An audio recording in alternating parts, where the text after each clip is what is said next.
नमस्कार, स्वागत है आप सबका हमारे खास कार्यक्रम देश देशांतर में। मैं हूं कवीन सचान और देश देशांतर में आज हम बात करेंगे भारत के विदेश मंत्री इस वक्त जापान के दौरे पर हैं, जहां पर क्वाड के सदस्य देशों के बीच बैठक हुई और जहां पर हिंद प्रशांत क्षेत्र को लेकर खास तौर पर चर्चा हुई है। इसकी अहमियत क्या है और किस तरीके से भारत इस क्षेत्र को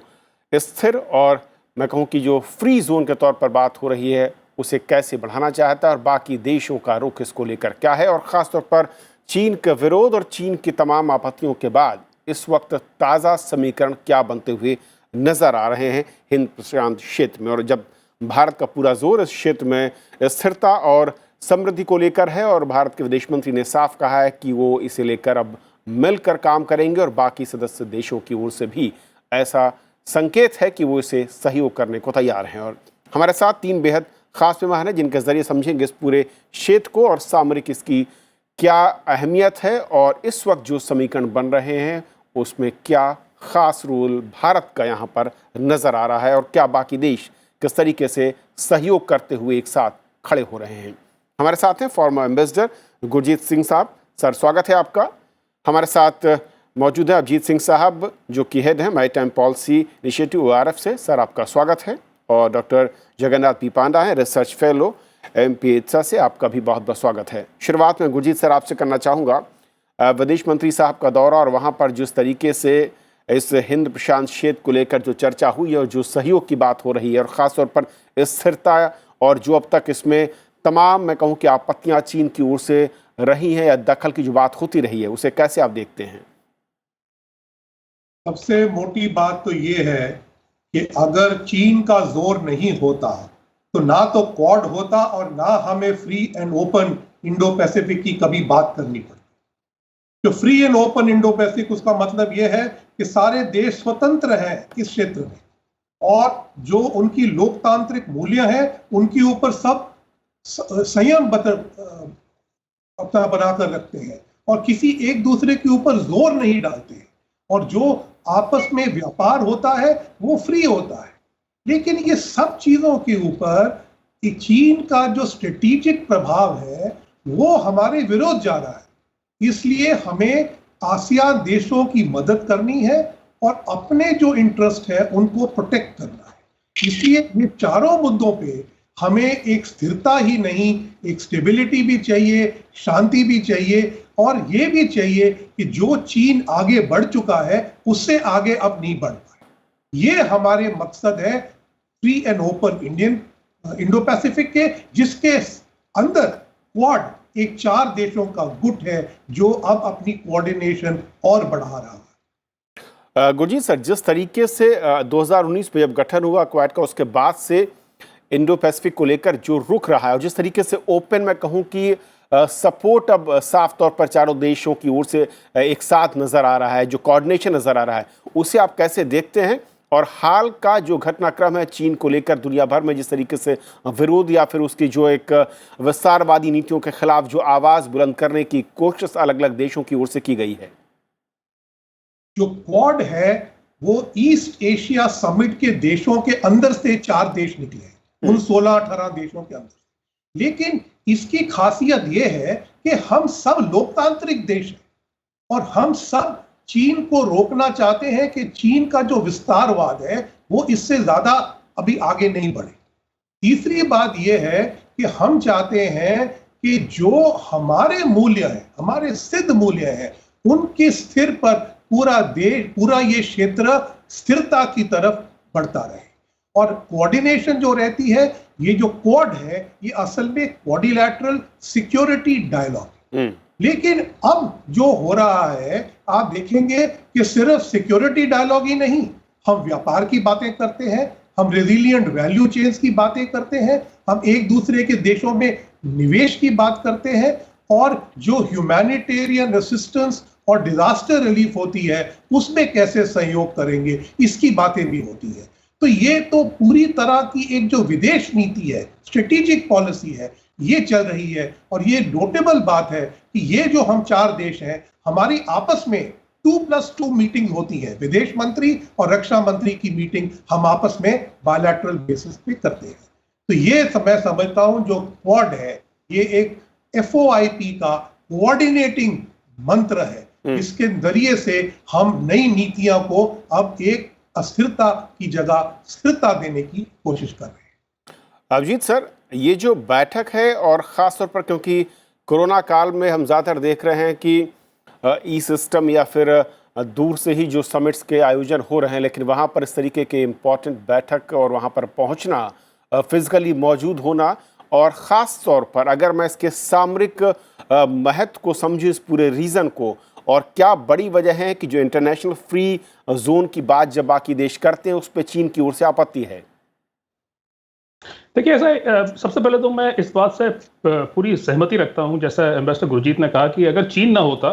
तो ना तो इंडो पैसिफिक का कॉन्सेप्ट होता, ना हम क्वाड की आज बात कर रहे हैं, क्वाड मीटिंग हो रही है, इस पर भी इतना जोर ना होता। लेकिन सबसे पहली बात ये हमें समझनी होगी कि इंडो पैसिफिक और क्वाड दो अलग अलग कॉन्सेप्ट्स हैं, ये भिन्न संरचनाएं हैं। और भारत ने हमेशा ये कहा है कि इंडो पैसिफिक और क्वाड को अगर हम जोड़ के देखें तो जो तस्वीर सामने आती है वो कुछ सही नहीं है। भारत का ये मानना है कि इंडो पैसिफिक जो कॉन्सेप्ट है वो एक बड़ा इंक्लूसिव कॉन्सेप्ट है। उसमें स्टेक होल्डरशिप की बात है, उसमें जितने भी स्टेक होल्डर्स उनके साथ कोऑपरेशन की बात है, तो समावेश, समन्वय, सहयोग की बात है, सबको साथ लेने की चलने की बात है। लेकिन जो यूनाइटेड स्टेट्स है उसका जो इंडो पैसिफिक की समझ है, उसका जो वर्जन है वो ज्यादा कॉन्फ्रंटेशनल है। तो वो इस पे निर्भर करता है कि चीन का क्या रिएक्शन है अमेरिका की पॉलिसीज को लेके। तो अगर आप देखें तो जितने भी अमेरिका की तरफ से स्टेटमेंट्स आए हैं, कुछ दिन पहले अमेरिका के एक बहुत ही senior deputy secretary of state हैं, उन्होंने कहा कि ये एक हमको फॉर्मलाइज कर देना चाहिए क्वाड को, और क्वाड और इंडो पैसिफिक जो है वो हमारी एक ही पॉलिसी है। तो उसका ये तात्पर्य है कि अमेरिका क्वाड को मिलिटराइज करना चाहता है, उसको फॉर्मलाइज करना चाहता है और बहुत ही फॉरवर्ड लीनिंग एक पोस्चर अपनाना चाहता है चाइना के अगेंस्ट। अब इंडिया का जहां तक मेरी समझ है इस वक्त, हालांकि अभी जो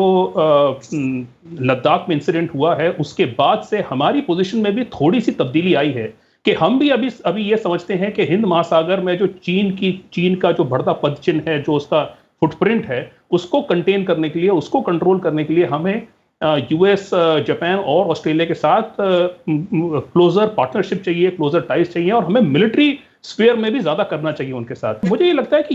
ये जो हम जापान में मिले हैं इसका सिग्निफिकेंस बहुत है, और इसका सिग्निफिकेंस मेरे हिसाब से सबसे ज्यादा इसीलिए है क्योंकि जो चीन में, जो जापान में नए प्राइम मिनिस्टर आए हैं,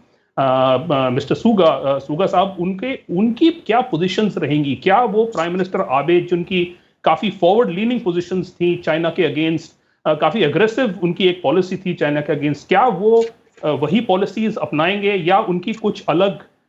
कुछ अलग दृष्टिकोण रहेगा, कुछ अलग पॉलिसी रहेगी। तो इस वजह से मेरे हिसाब से ये जो मीटिंग है जो पहले दिल्ली में होनी थी अब वो टोक्यो में हो रही है। लेकिन चीन जरूर डिस्कशन में रहेगा, लेकिन चीन के अलावा मेरी समझ से बहुत सी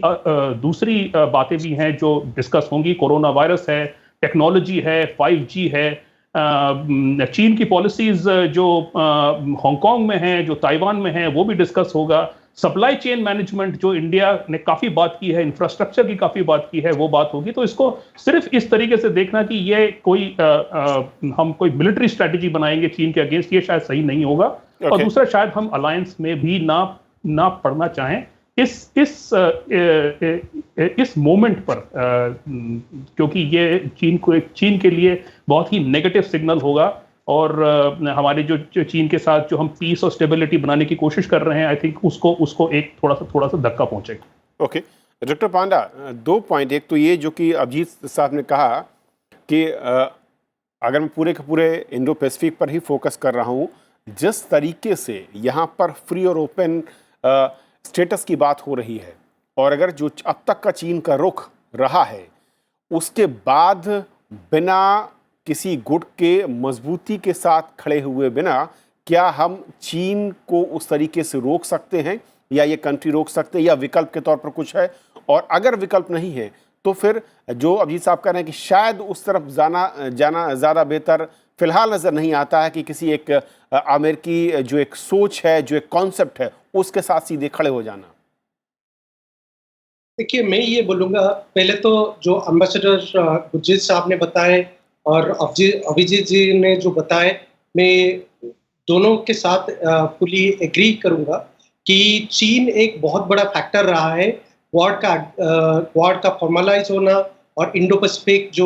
आज जो हम एनवायरनमेंट क्रिएट कर रहे हैं एक इंडो पैसिफिक करके, ये सारे चीज़ के बिहाइंड चीन एक बहुत बड़ा फैक्टर है। लेकिन उसमें और एक फैक्टर भी है। अगर हम इंडिया, जापान, ऑस्ट्रेलिया और यूएस का ये चारों क्वाड कंट्रीज का नेशनल इंटरेस्ट को देखें, जो इंडो पैसिफिक रीजन है, इस चारों कंट्रीज का नेशनल इंटरेस्ट बहुत ही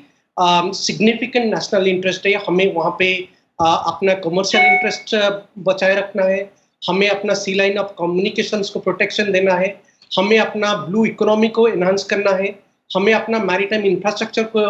इम्प्रूव करना है। और जो सबसे बड़ा चीज़ है, हमें एक डेमोक्रेटिक वेव क्रिएट करना है। बहुत सारे स्मॉलर और मीडियम रैंक डेमोक्रेटिक कंट्रीज है इंडो पैसिफिक रीजन में, जहाँ पे ये डेमोक्रेटिक जो चारों लीडिंग डेमोक्रेटिक कंट्रीज है वो एक दिशा दे सकते हैं ये स्मॉलर और मिडिल डेमोक्रेटिक कंट्रीज। सो ये सारे जो फॉरवर्डिंग एस्पेक्ट है, ये एक दूसरा मेन रीजन है हम क्यों क्वाड और इंडो पैसिफिक के ऊपर इतना स्ट्रेस कर रहे हैं और सिग्निफिकेंस दे रहे हैं। तो मैं समझता हूँ चीन एक फैक्टर है, लेकिन जो दूसरा फैक्टर है वो हमारा economic, security and commercial interest are other reasons. जो सेकंड चीज है जहाँ से मैं देखता हूँ, आई थिंक हमारा जो स्टाटस है as a country, as an economy, बहुत significantly it has risen in last 10 years और सो। लेकिन जो मिलिट्री मॉडर्नाइजेशन प्रोसेस इंडिया का है वो इतना कॉम्पिटेंट हुआ नहीं है। जबकि आज हमने जो बायलैटरल एग्रीमेंट है, मिलिट्री एग्रीमेंट है, उसको एक्सपेडाइट कर रहे हैं। जैसे कि आप देखेंगे ऑस्ट्रेलिया के साथ हमारा एक कॉम्प्रिहेंसिव पार्टनरशिप अभी हुआ है 2 महीने पहले। यूएस के साथ हम अभी जा रहे हैं हमारा 4th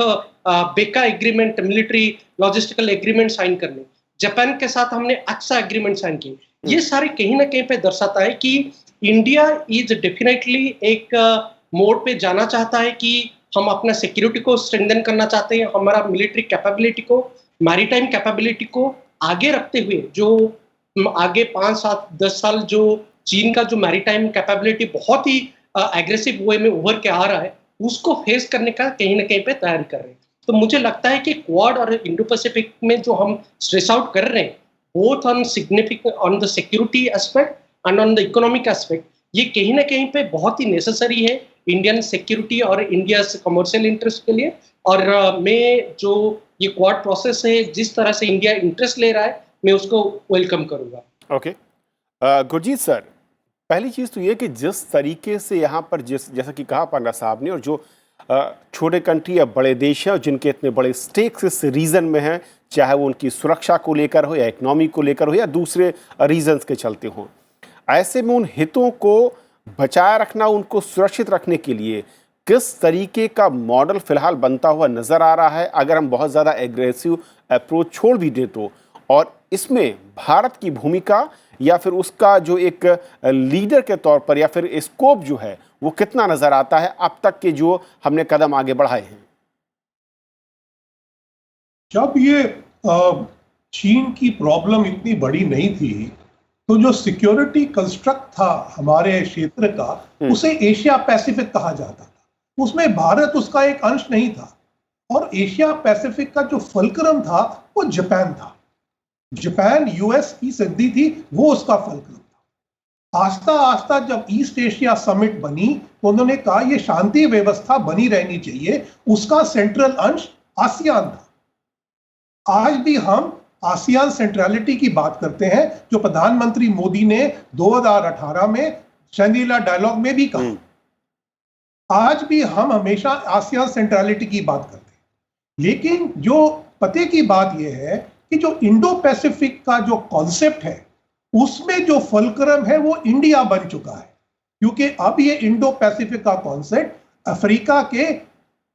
ईस्टर्न शोर तक जाता है। तो ये एशिया पैसिफिक ही नहीं, अब इंडियन ओशन जुड़ गया है जिसमें इंडिया का रोल सेंट्रल है। तो ये जो आप देखेंगे कि अब हम एक पावर इक्वेशन की बात कर रहे हैं कि चीन ने जो सब लोगों की शांति थी उसको भंग किया, अपने जो इंटरेस्ट थे उनको पूरे किए, चाहे वो इकोनॉमिक हो चाहे वो स्ट्रेटेजिक हो।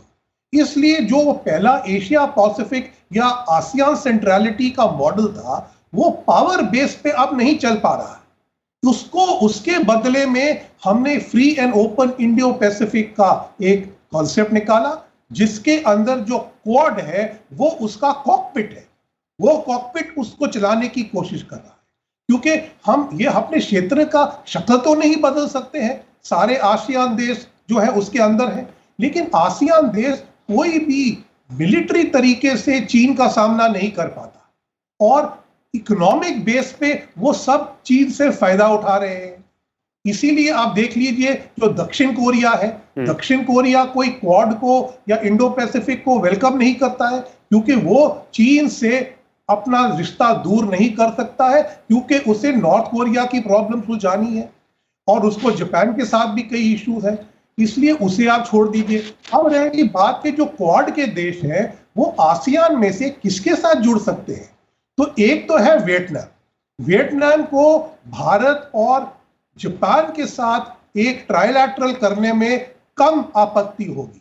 और इंडोनेशिया को भारत और ऑस्ट्रेलिया के साथ एक ट्राइलैटरल करने में सुविधा होगी, लेकिन पूरे क्वाड के साथ सब लोग नहीं जुड़ना चाहते। इसलिए क्वाड की सबसे जरूरी यह बात है कि हम चारों देशों के मूल्य एक है लेकिन हमारे इंटरेस्ट एक नहीं है और हमारी जिम्मेवारियां एक नहीं है। इसलिए भारत को इस ग्रुप में अपने क्षेत्र से लीडरशिप दिखानी है और हमें Indonesia, Vietnam, Australia, Japan, USA से क्वाड ही नहीं क्वाड प्लस की पॉलिसी अडॉप्ट करनी है क्योंकि हमें सुरक्षा भी देखनी है, हमें चीन को भी देखना है, हमें अपनी इकोनॉमी को भी बढ़ाना है 5 ट्रिलियन की ओर और हमें जो रिजिलियंट वैल्यू चेन है क्योंकि हम अब आरसेप में नहीं है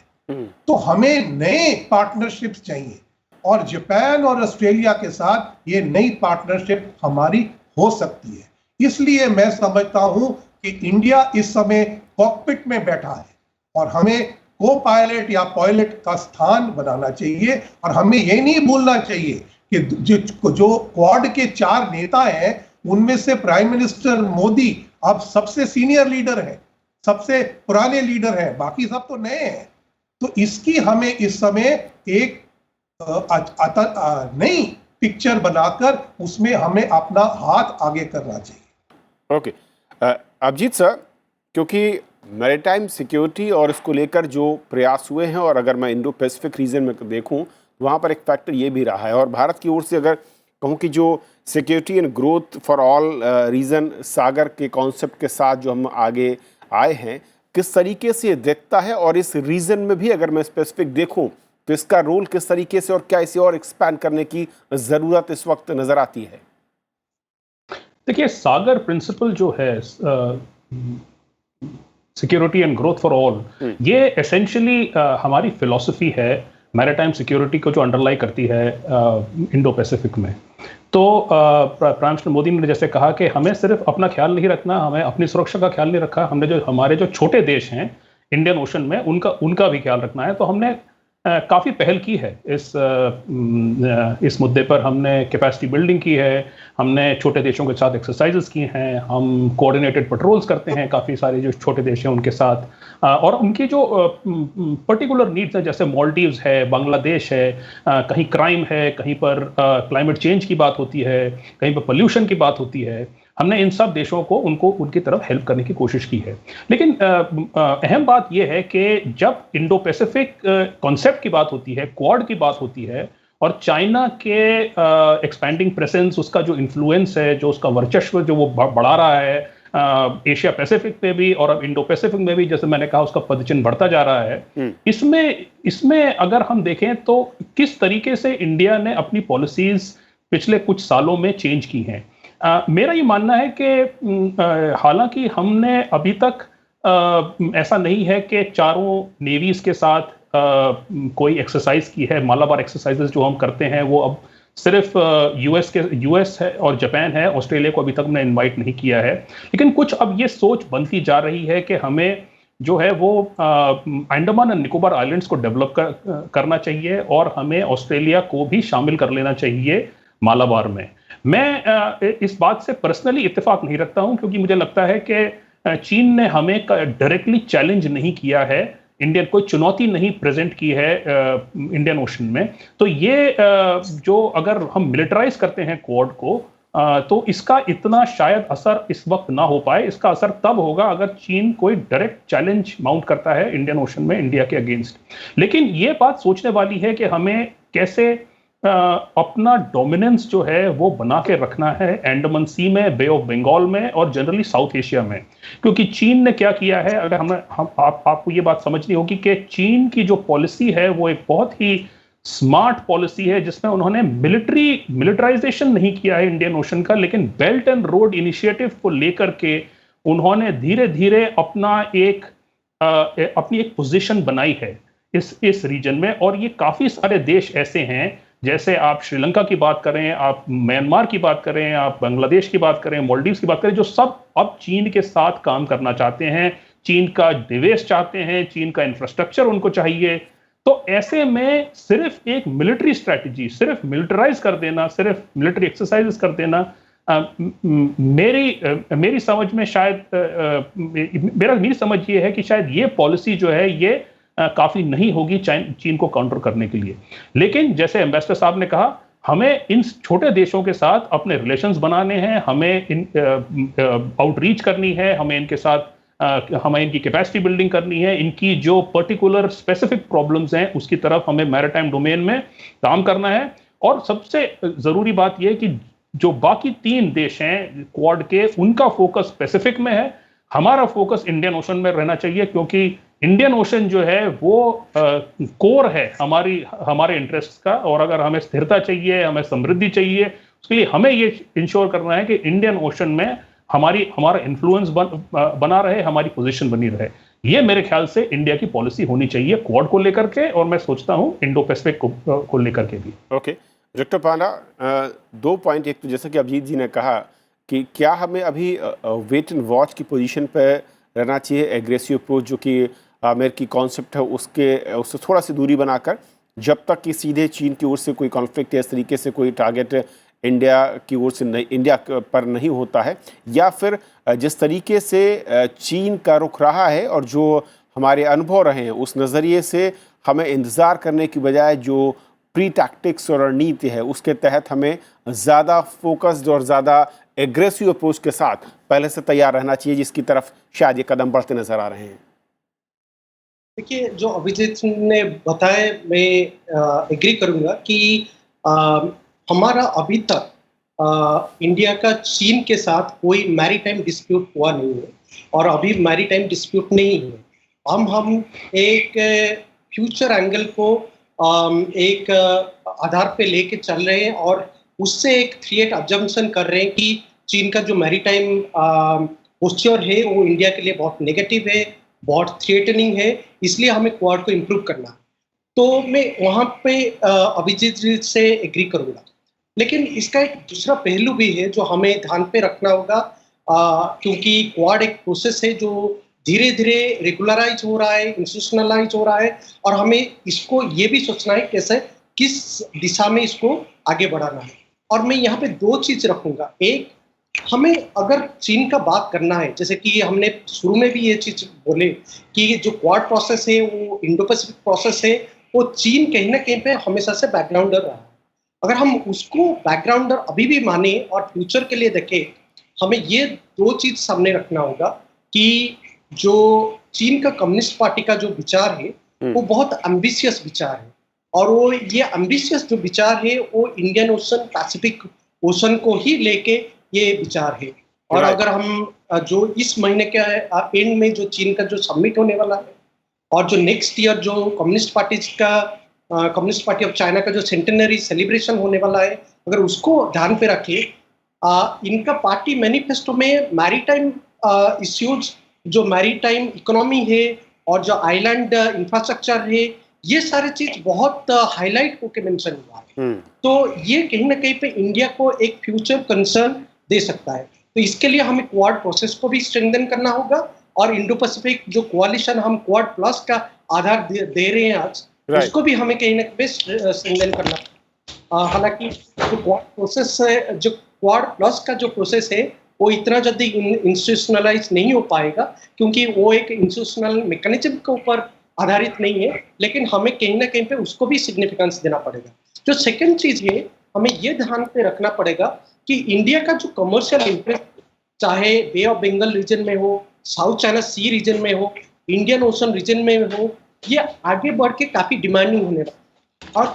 अगर कोई भी पावर से हमें ये चैलेंज आना है, ये है नावल पावर से। और अगर हम चीन का नावल स्ट्रैटेजी देखें, चीन ने पेमेंट साइड क्या है और मैरीटाइम इंफ्रास्ट्रक्चर पिछले 2 दशक में बहुत ही बढ़ा चुका है। Right sir. तो ये हर जो मैरीटाइम इंफ्रास्ट्रक्चर है, वो कहीं ना कहीं पे not only India but India का जो एसोसिएटेड कंट्रीज है इंडो पैसिफिक, उनको कहीं ना कहीं पे कंसर्न और एक सिक्योरिटी कंसर्न के रूप में पोज कर रहा है। तो हमें ये सारी चीज को ध्यान पे रखना है। ओके, बहुत बहुत शुक्रिया आप तीनों मेहमानों का हमारे साथ इस चर्चा में शामिल होने के लिए और ये समझाने के लिए कि असल में इंडो पैसिफिक रीजन में फ्री और जो ओपन रहने की बात हो रही है और अंतर्राष्ट्रीय नियमों के मुताबिक वहाँ पर आवाजाही की सुगमता रहे, इसको लेकर जो भारत के प्रयास हैं उसका मकसद क्या है और क्यों ये कहना पड़ा है, और इसको लेकर जो क्वाड के सदस्य देश हैं उनका रुख क्या है और किस तरीके से भविष्य की रणनीति है ताकि जो भविष्य की चिंताएं हैं उनको दूर किया जा सके। तो आज फिलहाल इतना ही। नमस्कार।